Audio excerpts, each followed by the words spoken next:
Le bâtiment A est l'un des plus fréquentés du lycée et le plus vétuste. Des fenêtres ne ferment pas, les murs le long des pupitres sont à nu dans une classe, des dalles de plafond s'effondrent. En plein hiver, les problèmes de chauffage et d'isolation deviennent invivables, témoignage à l'appui. Le matin quand j'arrive, j'ai pas envie de travailler, quand je vois comment il fait froid dans les salles. Dans quelques salles où par exemple les fenêtres vont être cassées, on est obligé de les garder ouvertes. Il y a beaucoup de salles où on doit garder ouvertes. Là pour le coup il va faire très froid. Devoir être là de 8h à 17h sans chauffage et sans endroit pour se réchauffer, c'est surtout très compliqué. Le thermomètre descend à 7 degrés dans un gymnase, 14 degrés dans une salle de classe. Et quand nous nous rendons sur les lieux, une nouvelle panne de courant affecte le lycée. Je suis en première. Ce matin on a fait cours, il n'y avait pas d'électricité. On a fait cours dans le noir. C'est vraiment pitoyable. Comment tu vois ton cahier ? On le voit pas.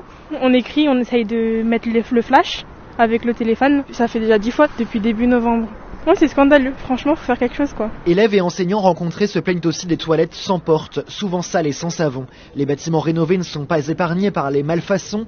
Les enseignants ont alerté à plusieurs reprises la direction et la région Île-de-France et se sentent démunis. Ils ont décidé de prendre la parole. Je suis Marie Cia et j'enseigne l'histoire et la géographie. On a des élèves qui font cours en manteau.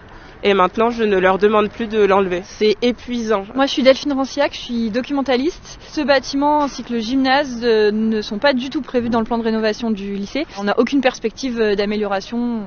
Ça me donne pas envie de partir, jusqu'à présent non, mais là ça commence. On se sent très seul. Léo Klockner, professeur d'histoire-géographie. C'est vraiment très important pour nous de pouvoir alerter l'opinion. J'ai beaucoup d'incompréhension et de colère. J'ai honte également pour les élèves de devoir les recevoir dans des conditions pareilles.